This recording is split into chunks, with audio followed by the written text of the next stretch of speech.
Hello, नमस्कार। स्वागत है आप सभी का जंगल की आवाज़ एपिसोड 3 में। यह नेचुरलिस्ट फाउंडेशन द्वारा एक साप्ताहिक पॉडकास्ट पहल है।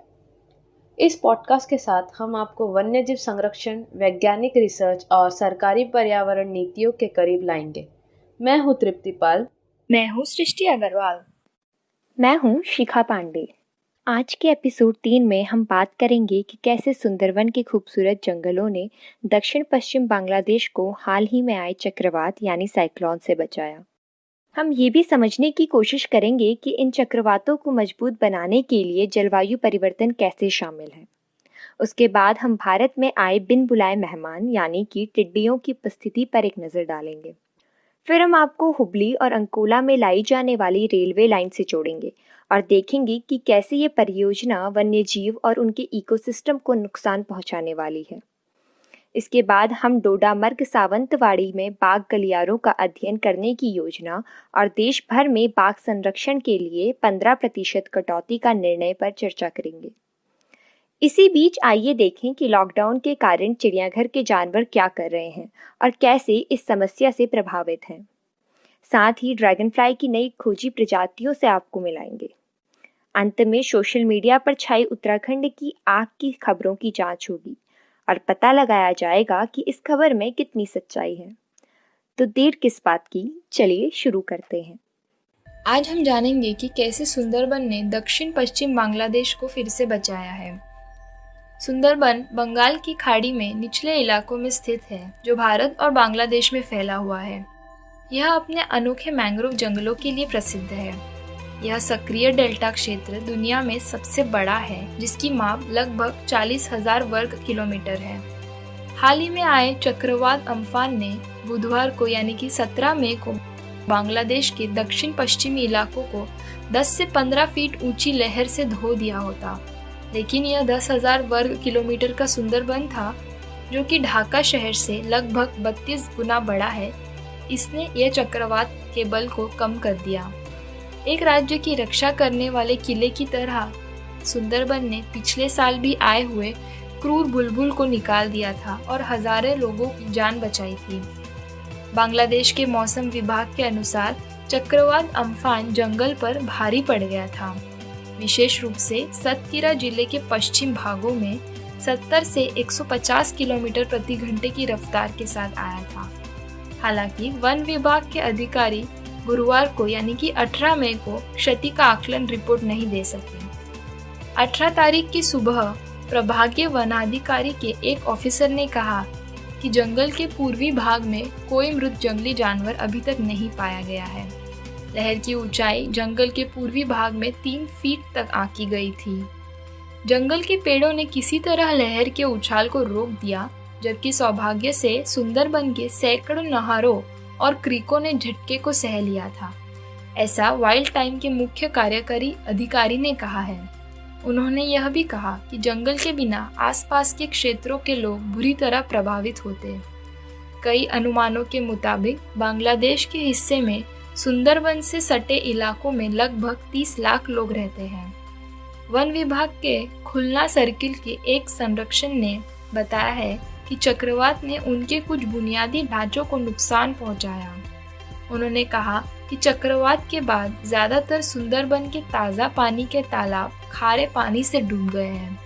हालांकि चक्रवात ने बहुत नुकसान नहीं पहुंचाया, जो हमने पहले अनुमान लगाया था।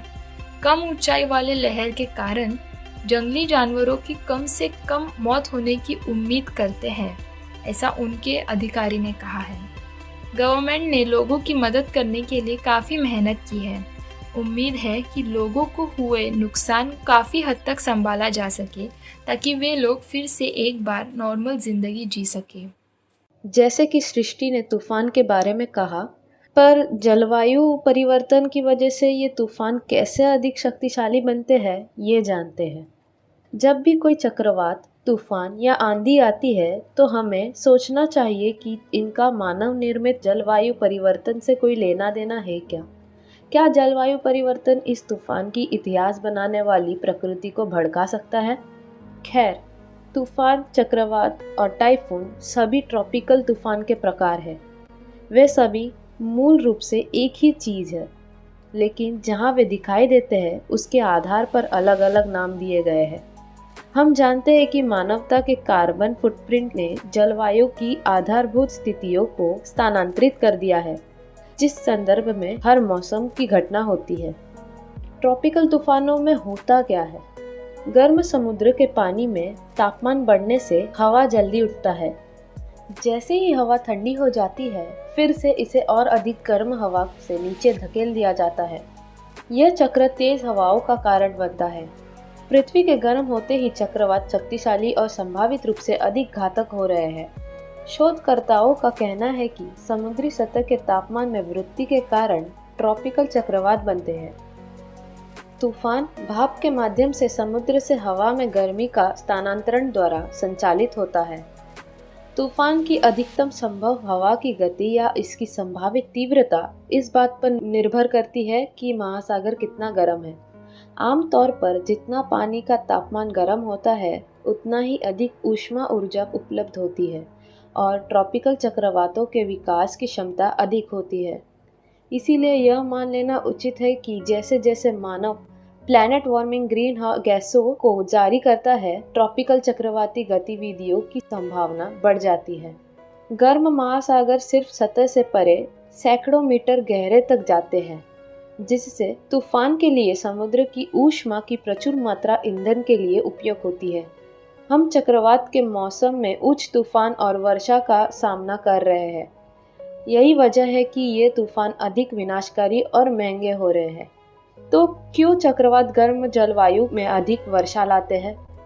तापमान बढ़ने के साथ वाष्पीकरण तेज होता है और इसीलिए महासागरों से हवा में गर्मी का स्थानांतरण होता है।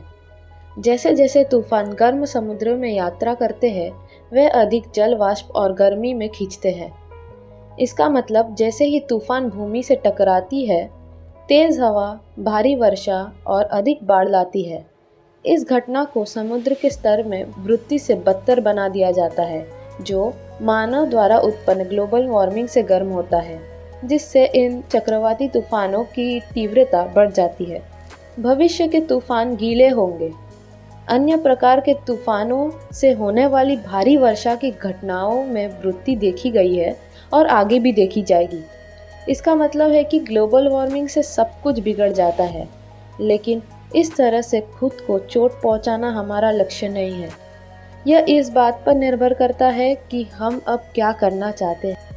हम नुकसान को कम करने के लिए अपने बुनियादी ढांचे यानी इंफ्रास्ट्रक्चर और नियमों पर फिर से विचार कर सकते हैं, लेकिन जब तक हम अपने कार्बन एमिशन में कटौती करना और दुनिया को स्वच्छ ऊर्जा में बदलना शुरू नहीं करते हैं, तब तक यह खराब होने वाला है। जैसा कि तृप्ति ने ग्लोबल वार्मिंग और अन्य क्लाइमेट चेंजेस के बारे में बताया, अब हम जानेंगे कि इन्हीं दो कारणों की वजह से कैसे लोकस्ट आजकल हमें नुकसान पहुंचा रहे हैं। आजकल कोविड-19 की महामारी के चलते इंटरनेट पर प्रसारित होने वाले एक और संकट की खबरें दिखाई दे रही हैं।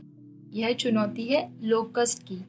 इन्हें रेगिस्तानी के टिड्डे भी कहा जाता है। लोकस्ट के झुंड ने भारत में पाकिस्तान और ईरान से प्रवेश किया है। यह राजस्थान, मध्य प्रदेश, गुजरात, उत्तर प्रदेश और पंजाब के पूर्वी हिस्सों में रास्ता बनाकर आ चुके हैं। आमतौर पर पश्चिमी राजस्थान के जिलों को प्रभावित करने वाले लोकस्ट अब जयपुर शहर में भी यात्रा कर चुके हैं। रेगिस्तानी लोकस्ट का वर्तमान दौर में यह दूसरा हमला है। पहला दिसंबर 2019 से फरवरी तक का था। वर्तमान लोकस्ट का आक्रमण भारत में 1990 के बाद से सबसे खराब है। तो आइए बात करते हैं कि वास्तव में ये रेगिस्तान लोकस्ट क्या है और वे ऐसा कहर क्यों पैदा कर रहे हैं। Desert locust. रेगिस्तानी लोकस्ट परिवार में शॉर्ट हॉर्न्ड लोकस्ट की 12 प्रजातियों में से यह एक है जो एक झुंड का चरण है। अब हम जानेंगे कि लोकस्ट का झुंड कैसे बनता है। तो इस साल जो स्वार यानी कि ग्रुप बनाए गए हैं वो डेजर्ट लोकस्ट 4 प्रजातियों में से एक है। यह लोकस्ट आमतौर पर अहानिकारक होते हैं। उनकी संख्या कम और एकांत होती है, लेकिन सूखे की उपयुक्त परिस्थिति में ये लोकस्ट फिर नए भोजन की तलाश में यात्रा करते हैं, क्योंकि कुछ फसलें ऐसी होती है जो खुले खेतों में ज़्यादा मात्रा में मौजूद होती है।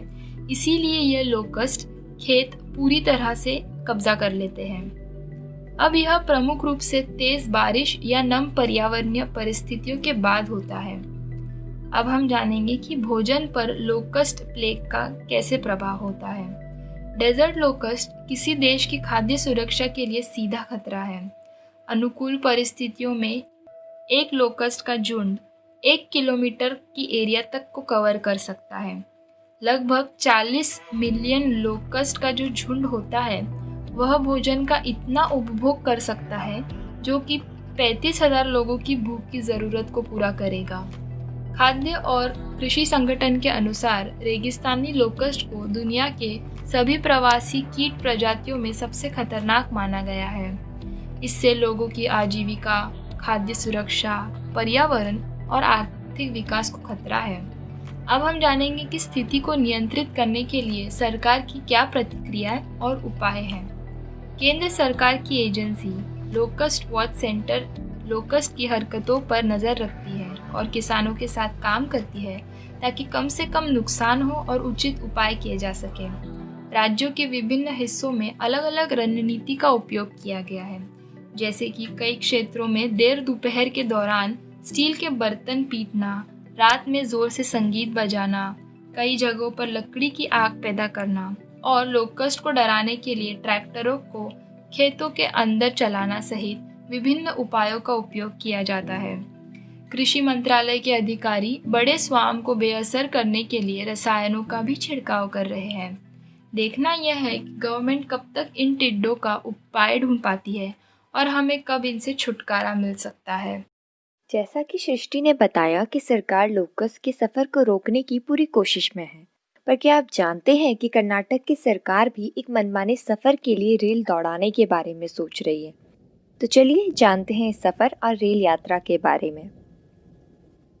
1997-98 को लाए गए रेलवे बजट के अंतर्गत पहली बार Hubli Ankola railway line project की प्रस्तावना रखी गई थी, जिसका लगातार विरोध चलता रहा। पर फिर 2011 में कर्नाटक सरकार ने इस प्रोजेक्ट की रिपोर्ट का जिम्मा इंडियन इंस्टीट्यूट ऑफ साइंस को सौंप दिया था, जिसके बाद हाल ही में हुई स्टेट वाइल्ड लाइफ बोर्ड की मीटिंग में इस प्रोजेक्ट को देश की कई प्रमुख संस्थाओं के विरोध के बाद भी मुख्यमंत्री BS येदियुरप्पा द्वारा स्वीकृति मिल गई है।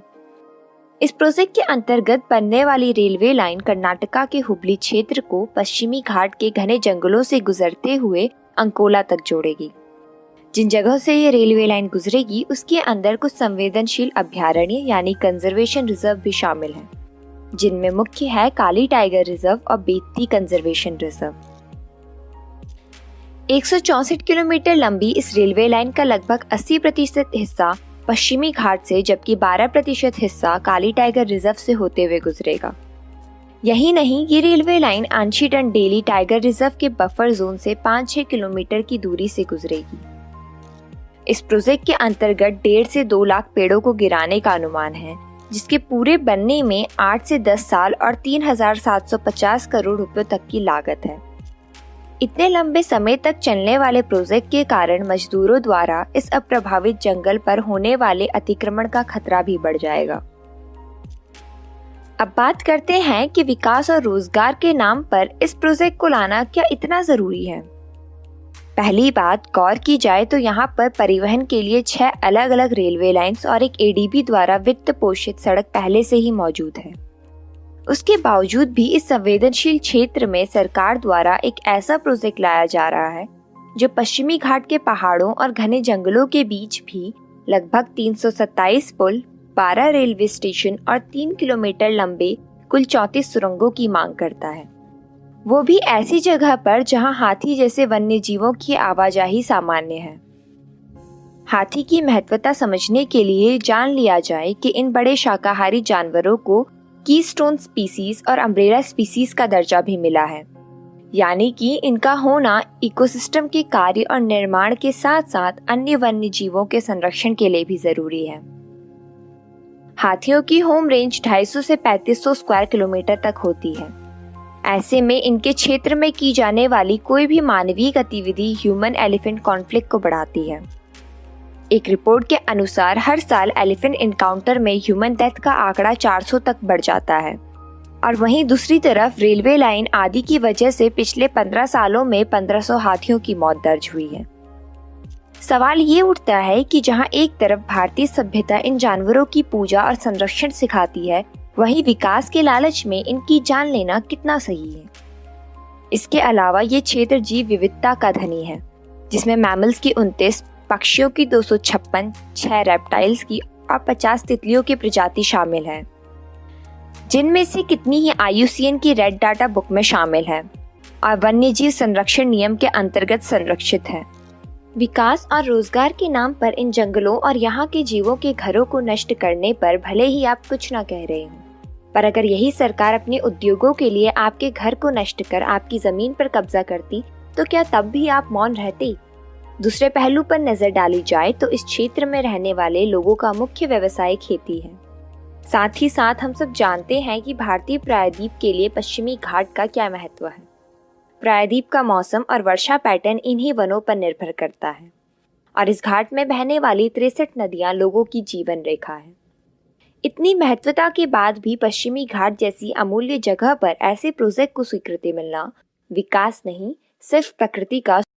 सरकार के इस तरह के कदम के नतीजे अकल्पनीय होंगे।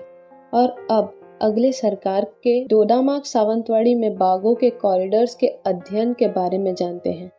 केंद्रीय पर्यावरण मंत्रालय ने 3 अक्टूबर को जारी एक मसौदा अधिसूचना में पश्चिमी घाट के 56,825 वर्ग किलोमीटर या 37% की घोषणा को ESA के रूप में प्रस्तावित किया, लेकिन वर्गीकरण में महाराष्ट्र के सिंधुदुर्ग जिले में डोडामार्ग सावंतवाड़ी बेल्ट के 38 किलोमीटर बाय 10 किलोमीटर जंगलों को छोड़ दिया, जबकि महाराष्ट्र के लिए प्रस्तावित पश्चिमी घाट ESA 17,340 वर्ग किलोमीटर में फैला है। यह दूसरी बार है जब 2015 में इसी तरह के मसौदा अधिसूचना के बाद इस कॉरिडोर को छोड़ दिया गया है। डोडामार्ग सावंतवाड़ी बेल्ट एक जैव विविधता हॉटस्पॉट है, यानी हमारे पश्चिमी घाट के केंद्र में स्थित है। यह क्षेत्र 12मासी जल निकायों का एक स्रोत है। यह सह्याद्री कोंकण वन्यजीव कॉरिडोर का एक अभिन्न अंग है। यह वन्यजीव कॉरिडोर बाघों, तेंदुओं, हाथियों, स्लॉथ भालू, सिवेट, पेंगोलिन, कई निवासी और प्रवासी पक्षी प्रजातियों और यहाँ तक कि भारतीय विशाल गिलहरी जो महाराष्ट्र का राजकीय पशु है, इन सबका घर है। यह वन्यजीव कॉरिडोर महाराष्ट्र के कोल्हापुर में रत्नागिरी वाइल्ड लाइफ सेंचुरी को कर्नाटका के भीमगढ़ वाइल्ड लाइफ सेंचुरी से जोड़ता है। राज्य के वन विभाग ने पुष्टि की है कि क्षेत्र में 22 से 25 बाघ है और 4 हाथियों के परिवार का हालिया रिकॉर्ड है। एक क्षेत्र की खनन उत्खनन, थर्मल पावर प्लांट, उद्योगों की स्थापना, निर्माण पर ESA द्वारा प्रतिबंध लगाने की घोषणा की। डोडामार्ग सावंतवाड़ी जंगलों में शामिल नहीं। पश्चिमी घाटों में पारिस्थितिक रूप से संवेदनशील क्षेत्रों ESA में महाराष्ट्र गोवा सीमा के साथ एक महत्वपूर्ण हाथी और बाघों का कॉरिडोर है। उन्हें खनन परियोजनाओं के खतरों को उजागर करेगा। पर्यावरण और वन मंत्रालय द्वारा 2010 में गठित पश्चिमी घाट इकोलॉजी एक्सपर्ट पैनल का नेतृत्व करने वाले इकोलॉजिस्ट माधव गाडगिल ने इस बात की पुष्टि की कि खनन माफिया सालों से इस जमीन पर नजर गड़ाए हुए थे। उन्होंने डोडामार्ग सावंतवाड़ी के 25 गांवों में ग्राम सभाओं से याचिकाएं दायर की है, जिन्होंने संकल्प पारित किया है कि उनके क्षेत्रों को पारिस्थितिक रूप से संवेदनशील घोषित किया जाए। वर्तमान में ऐसी लोकतांत्रिक प्रक्रियाएं पूरी तरह से तोड़फोड़ कर दी गई है और घोषणा की वर्तमान प्रक्रिया अनुचित है। पहली बार प्रस्तावित होने के 18 महीने बाद महाराष्ट्र वन विभाग ने भारतीय वन जीव संसाधन WII देहरादून को अंतिम स्वीकृति जारी की है, ताकि यह आकलन किया जा सके कि सिंधुदुर्ग जिले के डोडामार्ग सावंतवाड़ी तालुका में वन्यजीव कॉरिडोर है जिन्हें संरक्षित करने की आवश्यकता है। राज्य के मुख्य वन्यजीव वार्डन ने कहा कि प्रस्ताव के लिए कुल अनुदान 83 लाख था और अध्ययन जल्द ही शुरू होने की उम्मीद है। इस परियोजना के लिए हाल ही में अंतिम मंजूरी जारी की गई है, जिसमें WII इस क्षेत्र में हाथियों और बाघों की आवाजाही के लिए संभावित कॉरिडोर्स की पहचान करेगा। परियोजना को दिसंबर 2018 में प्रस्तावित किया गया था। फंडिंग से जुड़े मुद्दे, काम का दायरा बढ़ाने और संशोधित प्रस्ताव को मंजूरी देने में देरी हुई। 83 लाख में से वे पहले ही परियोजना के लिए 58 लाख का भुगतान कर चुके हैं। भर्ती प्रक्रिया चल रही है, लेकिन लॉकडाउन के कारण इसमें और देरी हो रही है। अप्रूवल ऐसे समय में हुआ जब एनवायरमेंटलिस्ट यह जानकर दुखी थे कि राज्य ने पूरे डोडामार्ग तालुका और 13 में से 9 सावंतवाड़ी तालुका के गांवों को अलग कर दिया इस अंतिम पश्चिमी घाट के ESA घोषणा से। इसे मई के अंत तक शुरू होना था। WII 2 वैज्ञानिकों का चित्रण करेगा। वे कॉरिडोर का नक्शा बनाएंगे और जांचेंगे कि इन 2 तालुकों में गांव कॉरिडोर के भीतर पड़ रहे हैं या नहीं, और इस प्रकार उन्हें ESA के एक हिस्से के रूप में घोषित किया जाने की आवश्यकता है या नहीं, और इस कॉरिडोर में मानवीय बाधाओं का आकलन किया जाएगा। पिछली याचिकाओं पर प्रकाश डाला गया कि यह कॉरिडोर कईयों का घर है, ऐसा पहले से ही वर्णित है। वन विभाग ने पुष्टि की कि पिछले 5 वर्षों में कॉरिडोर में करीब 25 बाघों का क्षणिक आंदोलन देखा गया है, जबकि 5 हाथियों का एक परिवार रहता है, और यह भी उन्हें इको सेंसिटिव जोन के रूप में विचार करने के लिए पर्याप्त है। यह महामारी अब हमें यह बताती है कि जैव विविधता क्षेत्रों का संरक्षण हमारे लिए वास्तव में महत्वपूर्ण। टाइगर्स का इम्पोर्टेंस तो हम जान ही चुके हैं, लेकिन अब इनके फंड्स की कटौती के बारे में भी जान लेते हैं। जैसा कि हमें पता है कि बाघ यानी कि टाइगर यह भारत का राष्ट्रीय पशु है। यह एक काफ़ी बड़ा जानवर है। बाघों की पूरी दुनिया में 9 उप प्रजातियाँ यानी कि स्पीशीज़ हैं, जिनमें से 3 विलुप्त मतलब एक्सटिंक्ट है। हमारे देश में हमारे पास एक प्रजाति है जो कि बंगाल टाइगर है, जिसकी संख्या पिछले कुछ सालों से शिकार के कारण काफ़ी कम हो चुकी थी। इसीलिए उन्हें अब टाइगर रिजर्व में रखा जाता है। यह एक ऐसी जगह है जहां बाघ वन विभाग की निगरानी में है ताकि वे मारे ना जाए। कुल मिला के हमारे पास 50 टाइगर रिजर्व है, जो कि 18 भारतीय राज्यों में स्थित है। बाघ को बचाने के लिए सरकार ने प्रोजेक्ट टाइगर लॉन्च किया था, जिसका मुख्य उद्देश्य मौजूदा बाघ की सुरक्षा करना और जंगल में उनकी संख्या बढ़ाना है। यह प्रोजेक्ट टाइगर भारत के राष्ट्रीय बाघ संरक्षण अथॉरिटी यानी कि NTCA के नेतृत्व में है। इस अथॉरिटी की मुख्य भूमिका बाघों की संरक्षण करना, सुरक्षा करना, निवास स्थान का संशोधन करना, दिन प्रतिदिन की निगरानी करना, उस क्षेत्रों में स्थानीय लोगों के लिए पर्यावरण विकास के बारे में सोचना और 18 राज्यों को सालाना राशि यानी कि फंड्स देना है। NTCA हर 4 साल में एक बार बाघों की देश स्तर पर काउंटिंग करता है। यह प्रोजेक्ट टाइगर की वजह से आज हमारे देश में कुल 2900 टाइगर हैं। देश भर में कोरोना के चलते लगे लॉकडाउन के कारण हर क्षेत्र में भारी नुकसान हुआ है। हाल ही में राष्ट्रीय बाघ संरक्षण अथॉरिटी यानी कि NTCA ने प्रत्येक राज्य के लिए फंड में कटौती करने का फैसला किया है। इस साल यानी कि 2019-20 में NTCA का बजट लगभग 280 करोड़ रुपए है। इसमें से प्रत्येक राज्य के लिए 15% फंड की कटौती करने का निश्चय हुआ है। 23 मार्च से लगे देशव्यापी लॉकडाउन के कारण सभी टाइगर रिजर्व को 15 जून तक के लिए बंद रखा गया है। इससे टाइगर टूरिज्म पे बहुत असर पड़ा है। उदाहरण के लिए उत्तराखंड में राजाजी और जिम कॉर्बेट 2 टाइगर रिजर्व हैं।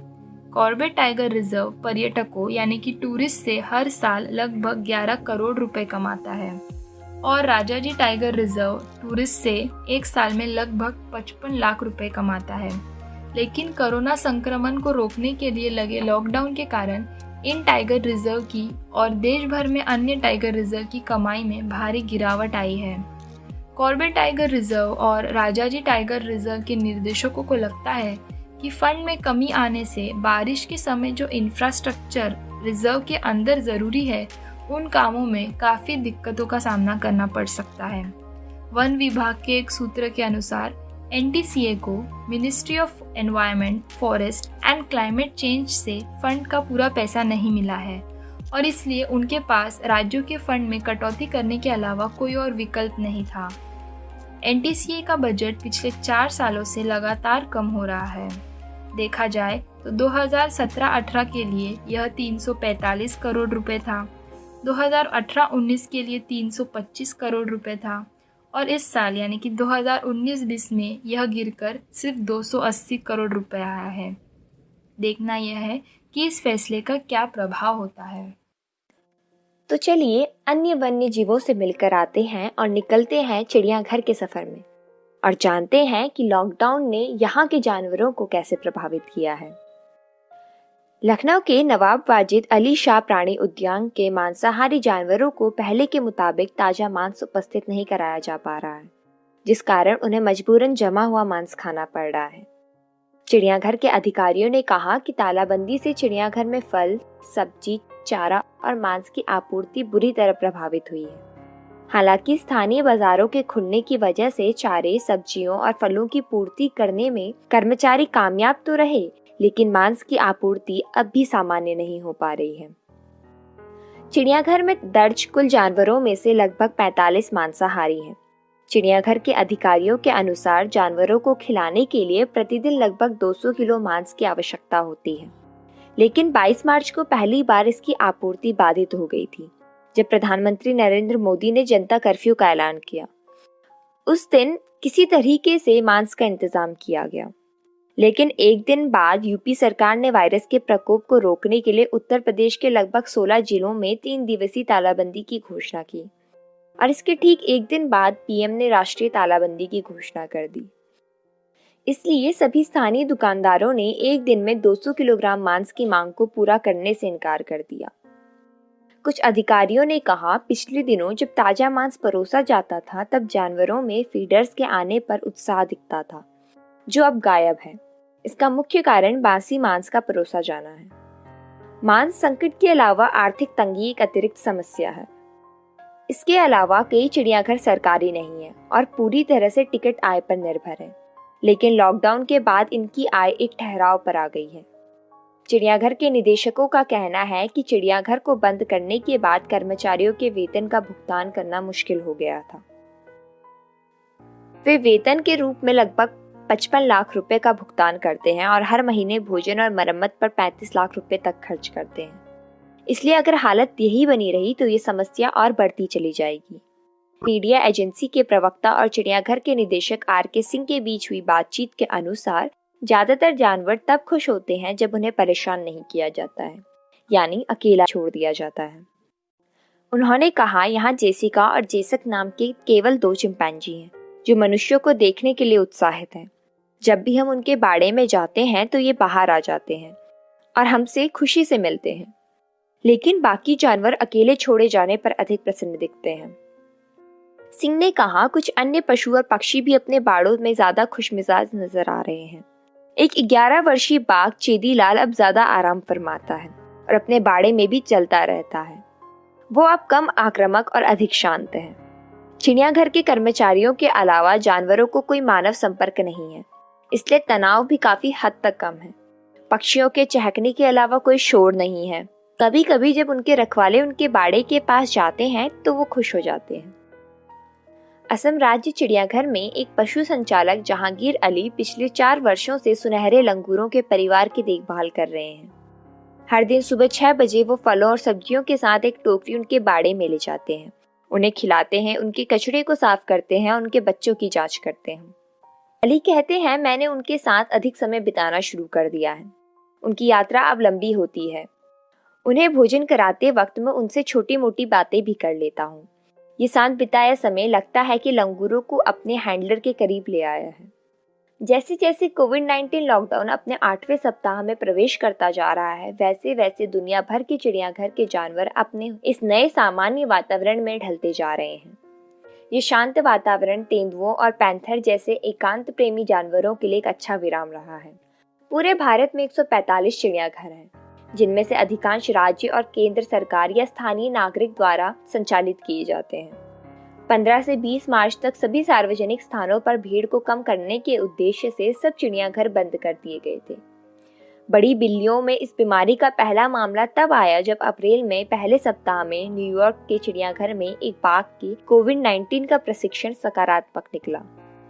अगले दिन भारत के केंद्रीय चिड़ियाघर प्राधिकरण CZA यानी कि सेंट्रल जू अथॉरिटी ने एक परिपत्र जारी कर चिड़ियाघर को उच्चतम सतर्कता पर बने रहने को कहा। इसने चिड़ियाघर परिसर के अंदर कम आवाजाही, निरंतर निगरानी और उच्च स्तर की स्वच्छता की आवश्यकता पर भी जोर दिया। अहमदाबाद चिड़ियाघर के निदेशक भरत सिंह कहते हैं, हमने हर दिन पिंजरों के अंदर की सफाई करना शुरू कर दिया है और हर दिन बाहर सैनिटाइज कर रहे हैं। कुछ चिड़ियाघरों ने खुद ही ऑनलाइन उपस्थिति का जिम्मा लिया है। कोलकाता के अलीपुर चिड़ियाघर ने पिछले हफ्ते एक ऐप लॉन्च किया जो लोगों को अपने परिसर के आभासी दौरे के लिए प्रेरित करेगा। असम राज्य चिड़ियाघर के प्रभागीय वन अधिकारी तेजस मरिस्वामी कहते हैं, कोविड-19 जल्द ही समाप्त नहीं होगा। ये संभव है कि नवंबर तक चिड़ियाघर ना खुले। फिर चिड़ियाघर के खर्चे का क्या? असम राज्य चिड़ियाघर के तेजस मरिस्वामी कहते हैं कि हम टिकट से मिलने वाले रुपयों पर ज्यादा निर्भर नहीं हैं, क्योंकि हम सीधे सरकार द्वारा वित्त पोषित हैं। भारत में कई बड़े चिड़ियाघर इसी से चलते हैं, लेकिन अगर ये जारी रहता है तो भारत की अर्थव्यवस्था तनाव में रहेगी। ये इन्हें प्रभावित कर सकती है। अधिकारियों ने कहा कि राष्ट्रीय तालाबंदी के कारण मुंबई चिड़ियाघर में जानवरों की आहार योजना में बदलाव आया है। वरुण और सौम्या धारीदार हाइना की एक जोड़ी, ड्रोगोन और पिंटू तेंदुए की एक जोड़ी और शक्ति और करिश्मा बाघों की एक जोड़ी को 21 दिनों के लॉकडाउन के कारण अपने भोजन के विकल्पों को बदलने के लिए मजबूर किया गया है। बाइकुला जू में 4 शियारों के साथ इन 6 को भी चिकन मांस खिलाया जा रहा है। बाइकुला जू के पशु चिकित्सक डॉक्टर कोमल रावल कहते हैं कि यदि ये बहुत लंबे समय तक जारी रहता है तो ये जानवरों के भोजन की आदत पर प्रभाव डाल सकता है, क्योंकि प्रोटीन का स्तर अलग अलग मीट में भिन्न होता है। जानवरों को खाना लगातार मिलता रहे, इसके लिए चिड़ियाघर अधिकारियों ने जानवरों के लिए मांस और सब्जियों को स्टोर करने के लिए 2 अतिरिक्त गहरे फ्रीजर खरीदे हैं। संजय गांधी नेशनल पार्क, जहां 2 नए तेंदुए शावकों सहित 20 जानवर हैं, वो प्रतिदिन 120 किलो जमे हुए भैंस का मांस खरीद रहा है। तालाबंदी के तुरंत बाद राष्ट्रीय उद्यान में जानवर भी चिकन मांस पर निर्भर थे। बेंगलुरु का बनेरघट्टा जैविक उद्यान BBP तालाबंदी अवधि के दौरान एक खास कार्यक्रम के साथ आया है, जहां वन्य जीवों के संरक्षण और चिड़ियाघर में जानवरों को गोद लेने की बात कही गई है। उनका कहना है कि लोग किंग कोबरा और इंडियन पाइथन को 3500 रुपए प्रतिवर्ष और जंगली बिल्ली और असमिया मैकाक को 5000 रुपए में अपना सकते हैं। ऐसे ही कई अन्य जानवरों को गोद लेने के लिए रेट फिक्स किए गए हैं। सरकार द्वारा संचालित BBP के कार्यकारी निदेशक वनश्री विपिन सिंह ने शुक्रवार को कहा, गोद लेने के कार्यक्रम का उद्देश्य संरक्षण गतिविधियों में शामिल लोगों के साथ जागरूकता पैदा करना है, न कि प्रॉफिट कमाना। हम लाभ के मकसद से इस कार्यक्रम को नहीं चलाते हैं। कोविड-19 के कारण हुए लॉकडाउन से यकीनन कई चिड़ियाघर प्रभावित हुए हैं, पर इन सब के बावजूद कर्मचारियों और संचालकों के लगातार प्रयास और नई योजनाओं को बढ़ावा देना सराहनीय है। आगे बढ़ते हैं नई खोज की तरफ। कोंकण में ड्रैगन फ्लाई की नई प्रजाति खोजी गई है। महाराष्ट्र के कोंकण के तराई क्षेत्र के लिए यह ड्रैगन फ्लाई की प्रजाति एंडेमिक है। इस खोज को 20 मई 2020 को प्रकाशित एक अध्ययन में शामिल किया गया। ब्रेडिनोपिग्गा कोंकनेसिस क्रिस्टियन कोंकण रॉक ड्वेलर को ड्रैगन फ्लाई के उत्साही और फोटोग्राफर दत्त प्रसाद सावंत और शोधकर्ता शांतनु जोशी द्वारा खोजा गया है, जिसका पेपर जूटेक्सा पत्रिका में प्रकाशित हुआ है। ड्रैगन फ्लाइज और डेम्सल फ्लाइज, जो कि ऑर्डर ओडोनेटा के हैं, ताजे पानी के जीवों के पारिस्थितिक रूप से महत्वपूर्ण कीड़े हैं। पश्चिमी घाट लगभग 196 प्रजातियों के घर है, जिनमें से 40% से अधिक क्षेत्र के लिए एंडेमिक है। 2017 में सावंत जी, जो एक चिकित्सा पेशेवर भी है, उन्होंने एक प्रजाति की तस्वीर खींची जो ब्रेडिनोपिग्गा जिमेंटम या ग्रेनाइट गोस्ट की तरह दिखती थी, लेकिन कुछ छोटे विवरण के कारण वो उनसे भिन्न थी। रायगढ़, रत्नागिरी, थाने और महाराष्ट्र के सिंधुदुर्ग जिलों में कई इलाकों में इस प्रजातियों को फोटोग्राफ करने के बाद उन्होंने शोधकर्ता शांतनु जोशी के साथ कुछ स्पीशीज को इकट्ठा करने का फैसला किया। करीबी निरीक्षण के बाद कीट को विज्ञान के लिए अज्ञात एक नई प्रजाति पाया गया और यह इशारा करता है कि यह प्रजाति तटीय क्षेत्र तक सीमित है। यह ड्रैगन फ्लाई की एकमात्र प्रजाति है जो कि एंडेमिक है कोंकण की तराई की तटीय क्षेत्र में। यह प्रजाति चट्टानों और यहाँ तक कि कंक्रीट की दीवारों पर पाई जाती है, जिससे इसे कोंकण रॉक ड्वेलर के नाम से जाना जाता है। सावंत और Joshi ji Odonata of India नामक एक वेबसाइट के हिस्सा है, जहां नागरिक ड्रैगन फ्लाइज और डेमसेल फ्लाइज के वितरण टैक्सोनॉमी को समझने में योगदान करते हैं। साथ ही 2019 में उन्होंने महाराष्ट्र के डेमसेल फ्लाई की नई प्रजाति का वर्णन किया। ड्रैगन फ्लाइज एक महत्वपूर्ण कीड़े हैं। शोधकर्ता ड्रैगन फ्लाइज को पारिस्थितिक संकेतक के रूप में भी देखते हैं, क्योंकि ड्रैगन फ्लाइज की मौजूदगी ताज़े पानी होने का संकेत देती है। ड्रैगन फ्लाइज मच्छरों और अन्य कीड़ों को खाते हैं। वे माली और किसानों को मदद करते हैं। इससे पर्यावरण को भी मदद मिलेगी, क्योंकि यह मनुष्यों को इन कीड़ों को मारने के लिए कीटनाशकों के उपयोग को कम करने में उनकी मदद करती है। जैसा कि तृप्ति ने बताया, वैसे ही 2020 में कई नई रोचक खबरें सामने आई हैं। जैसे जैसे 2020 में खबरों की सूची लंबी होती जा रही है, वैसे वैसे सोशल मीडिया में नई खबरों को सूचित करना एक ट्रेंड बन गया है, बिना उसकी सच्चाई जाने। इस सप्ताह ऐसे ही एक ट्रेंड उत्तराखंड के हिमालयी क्षेत्र में जंगल की आग का रहा। उत्तर पश्चिम और मध्य भारत में तीव्र गर्मी के बाद देश भर में जंगल की आग की संख्या में स्वाभाविक रूप से पिछले कुछ हफ्तों में वृद्धि देखी गई। हालांकि वन विभाग के सूत्रों के अनुसार पिछले कुछ वर्षों की तुलना में इस वर्ष जंगल की आग की संख्या सबसे कम है और इस क्षेत्र में कोई असामान्य आग की घटनाएं भी नहीं है। तो इस खबर में कितनी सच्चाई है, ये जानते हैं।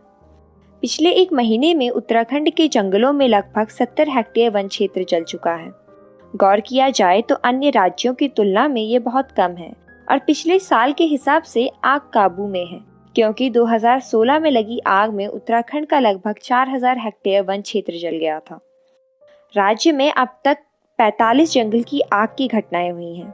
इसके कारण वन विभाग को इस वर्ष 1 लाख से ज्यादा रुपयों का नुकसान हुआ है। कुमाऊं क्षेत्र से अधिकतम 21 वन्य जीवों की मौत हुई है। गढ़वाल क्षेत्र और राज्य में आरक्षित वन क्षेत्रों में क्रमशः 16 और 9 वाइल्ड फायर देखे गए। ये तुलनात्मक रूप से अन्य राज्यों से बहुत कम है, क्योंकि छत्तीसगढ़ जैसे राज्यों में पिछले 7 दिनों में 800 आग के केस दर्ज हुए हैं। वहीं मध्य प्रदेश, उड़ीसा, आंध्र प्रदेश और महाराष्ट्र में भी 20 मई से अब तक 400 से अधिक आग लगने की खबरें हैं। कई विशेषज्ञों और सोशल मीडिया प्रभावितों ने भी सेव द हिमालय और प्रे फॉर उत्तराखंड के ट्रेंड पर चिंता व्यक्त की है। सोशल मीडिया प्लेटफॉर्म्स पर ट्रेंड करने वाले ज्यादातर चित्र 2016 उत्तराखंड के जंगल की आग के हैं। सोशल मीडिया पर कुछ वीडियो और तस्वीरें दक्षिण भारत और दुनिया के अन्य हिस्सों से हैं। इस सप्ताह क्षेत्र में छिटपुट बारिश से आग की घटनाओं से निपटने में मदद मिली है। तो अब ये जान लें कि उत्तराखंड सरकार ने इस विषय पर क्या कदम उठाए हैं। नासा के fire information for resource management system द्वारा पिछले 24 घंटों में उत्तराखंड क्षेत्र में आग का पता लगाया जा रहा है। उत्तराखंड सरकार नासा उपग्रह से दिन में 2 बार पिन पॉइंट जानकारी लेती है, एक बार सुबह 11:30 बजे और दूसरी दोपहर 4:30 बजे। राज्य के लगभग 30% वन क्षेत्र में जंगल की आग लगने की क्षमता है और इसलिए गर्मियों के महीने में आग का लगना सामान्य घटना है। उत्तराखंड 24,000 वर्ग किलोमीटर से अधिक वन क्षेत्र का घर है, जिसमें जैव विविधता हॉटस्पॉट हिमालय का एक बड़ा हिस्सा शामिल है। उत्तराखंड वन विभाग के रिसर्च विंग ने रविवार को राज्य की पौधों की प्रजातियों में सबसे सफल संरक्षण कार्यक्रम पर एक रिपोर्ट जारी की। एक आधिकारिक विज्ञप्ति के अनुसार यह देश की पौधों की प्रजातियों के सबसे बड़े संरक्षण कार्यक्रमों में से एक था, जिसमें 1145 पौधों की प्रजातियां शामिल थी, जिनमें कई लुप्तप्राय, दुर्लभ, खतरे और पेड़ की प्रजातियों, जड़ी बूटी, झाड़ी, बांस, बेत आदि शामिल हैं। जंगलों में लगी ये आग यकीनन यहाँ के वन्यजीव और पेड़ों की प्रजातियों को नुकसान पहुँचाते हैं, पर जैसा कि हम सब जानते हैं कि हर सिक्के के 2 पहलू होते हैं, ठीक उसी प्रकार जंगल की आग के भी कुछ फायदे होते हैं। शुष्क मौसम के दौरान जंगल की आग अक्सर प्राकृतिक होती है और जंगलों को पुनर्जीवित करने में मदद करती है। आग जंगल की घाटियों को खोलती है ताकि सूरज की रोशनी जंगल के फर्श तक पहुंच सके। कई पौधों को फायदा होता है जो छांव में नहीं उग पाते और अधिक छाया सहने वाले पौधों का मुकाबला नहीं कर पाते हैं। आग जलते पौधों और अन्य मलबे में पोषक तत्वों और खनिजों को तोड़ सकती है और उन्हें मिट्टी में मिला सकती है। इस प्रकार आग एक अधिक उपजाऊ क्षेत्र की रचना करती है। आग अक्सर जंगल में कीड़ों और बीमारियों को साफ करती है। जो किसी विशेष वन स्थल को प्रभावित करते हैं। नियंत्रित जंगल की आग आर्थिक रूप से भी फायदेमंद हो सकती है। आग मैकेनिकल थिनिंग की तुलना में सस्ता विकल्प है। इन सब बातों पर गौर किया जाए तो एक बात तो साफ है कि उत्तराखंड में लगी आग का किस्सा इतना बड़ा था नहीं जितना सोशल मीडिया द्वारा इसे बना दिया गया। यह हम नागरिकों की भी जिम्मेदारी है कि ऐसी खबरों को तब तक आगे न बढ़ाएं जब तक इनकी पुष्टि नहीं होती। कोविड-19 के इस माहौल में ऐसी खबरें लोगों में अनचाही हलचल और घबराहट पैदा कर सकती है। तो हम आज का एपिसोड यही समाप्त करते हैं और हमें उम्मीद है कि आपको हमारी बात सुनने में मज़ा आया होगा। यदि आपको यह एपिसोड पसंद आया है तो कृपया उस लाइक बटन को दबाइए और अपडेट रहने के लिए ज़रूर सब्सक्राइब करें और इस वीडियो को शेयर करना ना भूलें। हम सच में पेट्रियन पर आपके विनम्र समर्थन की उम्मीद करेंगे। लिंक नीचे डिस्क्रिप्शन बॉक्स में दी गई है। तो बने रहे, हम जल्द ही नए विषयों के साथ वापस आएंगे। धन्यवाद।